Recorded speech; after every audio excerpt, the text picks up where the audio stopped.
Jason, welcome to the Compete Everyday podcast. What's up, Jake? Good to be with you, brother. Man, I feel just honored to have you on the show, considering your incredible podcast, what you've done over your career, and just all of the things that you're now continuing to share with others, which I just absolutely love. And I know our listeners are in for a treat. Before we dive into the backstory a little bit, you just published a brand new book. Congratulations. Honestly, what was the inspiration for this book? Because I know it wasn't your first one that you rolled out. Yeah, so the first book was more of a personal story of forgiveness and the story of my situation growing up with my father. The second book was probably the book that if I was ever going to write a book, which I'd had no desire to do, Jake, if you want to know the truth, obviously up to 5 years ago, I would have never even thought about writing a book. But if you said you're going to write a book someday, this would have been the book. It's basically the stories of my time at ESPN. And it's the most common question I get is, what was it like to work there? Who were some of the famous people that you hung out with? Because I had a job as a talent producer, a talent booker, that I got to interact and spend time with the names of all names, if you will, in the sports world and even in the entertainment world a little bit. So putting a book together, the idea was, all right, let's do a book that is focused on, the stories of the times that I spent with these people, but really it became deeper than that when I realized as I'm writing it that I didn't just want a book that would entertain you. I wanted to write something that would be applicable into your life, that you'd be able to read, maybe underline and apply it, put it into practice in your own life. And that's where the idea of a leadership book came from. And I've been devouring leadership books now for 6, 7, 8 years. John Gordon's been a great friend and mentor to me and wrote the foreword to my book. And people like John Maxwell, who's the legend, and even Simon Sinek more recently, just people who are in the leadership space, and I've been reading about it, and I hear so often about servant leadership. And, that's really where the book centers around the idea of the uniform of leadership.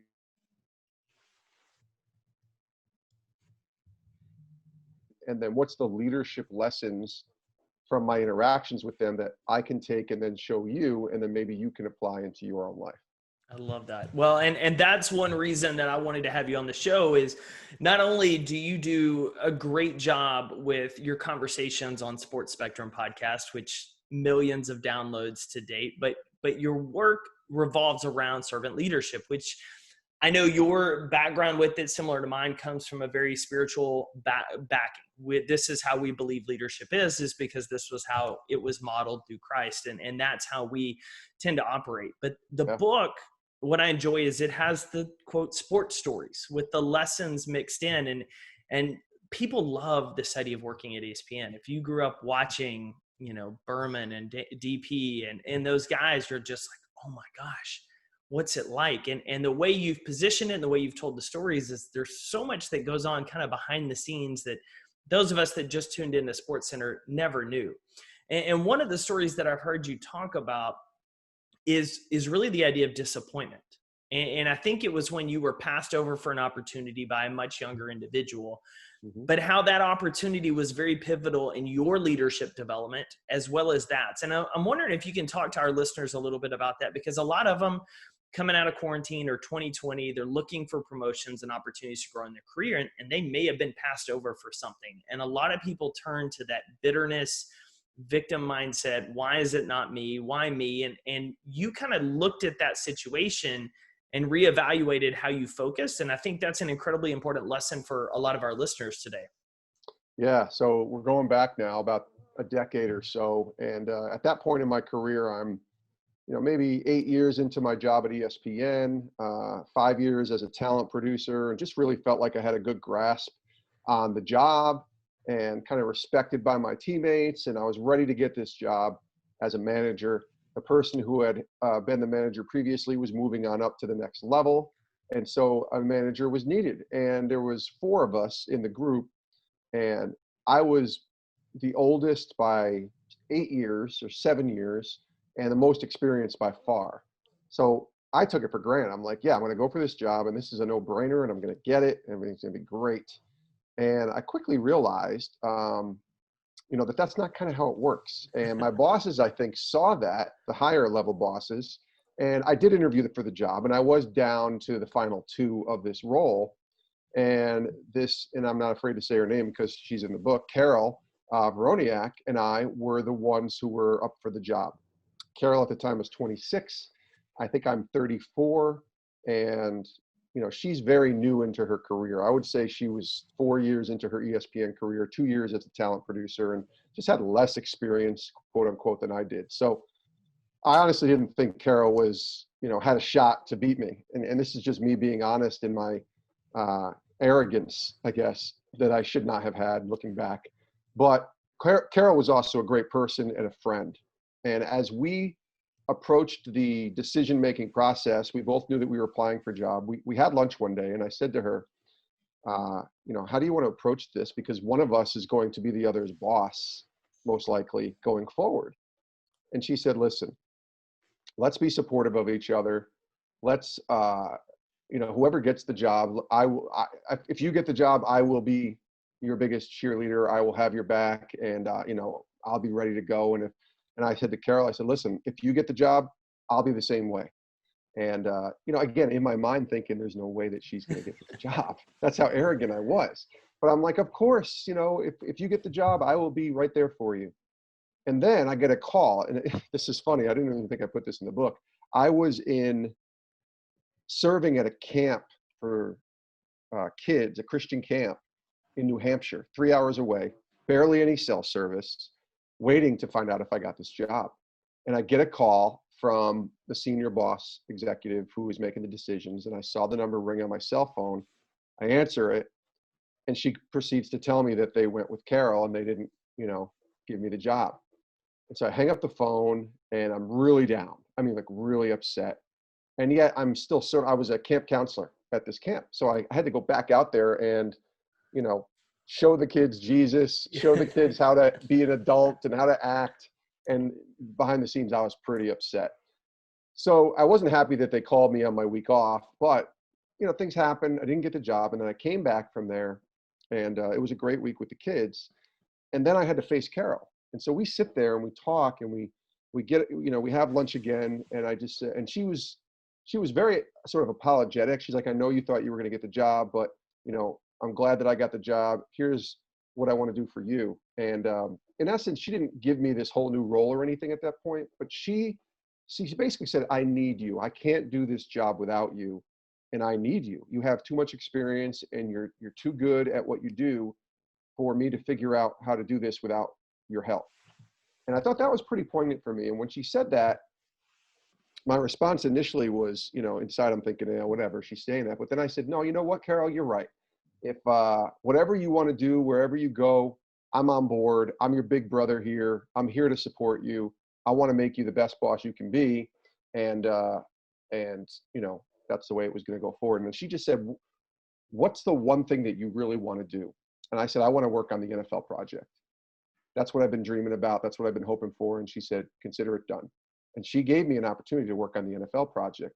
But I'll tell you, looking back, Jake, now, I tell people, and I write it in the book, Carol was the best boss I ever had at ESPN, because she was so new and so young, but that didn't stop her from the idea of building a community, building a family, building a culture of inclusion and people just going to bat for each other, loving each other, serving each other. We had a small group of 4 or 5 people, and we cared about each other. We were sort of, our own little team that we had to function on to get all of the guests booked at ESPN. And so we had to have each other's back. And Carol initially, when she got the job, just saying to me, basically, you're my assistant manager, without saying those words. She just said, I need you. And I had to humble myself. I had to say, okay, I think I deserve that job, but I went in with so much arrogance that I had to kind of just stop for a second and say, Carol, I'm here for you. I'm here to serve you. And it's the initial idea of understanding purpose at ESPN happened when I had this job that I thought was all sealed up, and then it was kind of, not happening. And so suddenly I was like, all right, what do I do? Let me just serve and care for Carol and be her best teammate I can be. And, that opened up so many more doors later on my journey. And if I remember correctly, y'all had some kind of team, I don't know if it was traditions around the holidays you'd get together. There were more than just work. which I found was incredibly important because you've talked about how Carol's own perspective and leadership grew within that time period, but how you guys knew that you all cared for each other. And I think people listening, when they get into that managerial role, it's like a coach in a high school sport or college sport like players want to know you care about them. Employees want to know you care about them. Do you remember some of the things y'all did to kind of pour into each other beyond just, hey, I'll make sure I take care of that at work? Yeah, people will not care about what you know until they know that you care. I've said that many, many times in the past few years, and it's really stems from a person like Carol. And some of the things she did was, just having a team dinner once a month out at a restaurant away from work. And we end up talking about work? Probably, but it just brought us outside of the realm of sitting down in front of your computer, putting your head down, and going to battle every day. And so she had team dinners. I remember going bowling as an outing once with the team. I remember at Christmas time, she invited us to her condo a couple times as a group, and sort of a potluck type thing where we would have some lunch or some dinner. And she did this really neat thing one year where she had all five of us. Initially, I thought, this is so cheesy. I can't believe you're doing this, Carol. But it really turned out to be a great team building exercise. She had each of us write on a piece of paper 3 qualities that we really liked about the other people on our team. And so, again, we didn't really have any enemies on our team. There wasn't one person that didn't get along with another person. We really were a team and we got along. But you still don't know outside of work what getting along really truly means. And so there were these cards that every person filled out and then gave to the person. So each person would get 4 cards with 3 traits of what the other people in the group liked about you. It was really cool. And, I saved those for probably 5, 6, 7 years. I would put them under my laptop or my computer at work. And every couple months, I'd pull them out and just look at them and just smile. And I thought, man, what a great way to build a culture. What a great way to build a team that cares for each other, that's truly going to go to battle for each other. That is hard to find. I was at ESPN for 17 years. That was the only time that anything like that really ever happened. So, and that's not a knock on any of my other bosses, honestly, because I had many great leaders and influencers that I worked with, but there was something special about Carol and about forming that team. And I got to interview her the week my book came out, not interview her, but have a conversation with her on Instagram. And I asked her about that. And she just said, listen, I was young and I knew that the only way that people were going to buy into me or believe in me as a manager is if I showed them that I believed in them. And that's where she kind of came up with these ideas. And to this day, it's still a great example, I think, of what a true leader should be. Well, and I absolutely love that. And I don't want to give away too much of your book because our listeners need to go grab a copy, but there's something specific I've heard you talk about on another show that I think would be beneficial. And that is, for some reason, whether it's new or we bought into it for a while, that we believe leadership has to do with our title, where we sit in an org chart, what we do for a living, how much money we make. That determines our leadership ability. And you had an interaction with a woman named Tammy at ESPN, and you talk some about it in the book, but I would love to kind of hear how that relationship with Tammy kind of grew over your 17 years at ESPN, because for our listeners that maybe aren't managers, they're not sitting in a specific piece on an org chart and they're like, well, what does this have to do with me? This is why I think it's so incredibly important, because I think more people today need to understand what being a servant leader is really about. Tammy is one of the great people you'll ever meet. And it's funny, I didn't have an incredibly close relationship with her at ESPN. I probably had the same relationship with her that thousands of other ESPN employees had. And that was every single day we'd all converge to the cafeteria, usually the salad bar line or the hamburger line for me. And we would go and get our lunch. And then we would go through the cafeteria line and we'd pay for our lunch, just like every other place would. And there was Tammy, day after day after day after day, and the cashier line, taking our order, taking our money and helping us pay for this lunch. But Tammy is one of the greatest leaders I ever saw at ESPN. And people might be thinking, wait a minute, she was the cashier in the cafeteria. How could she be a great leader?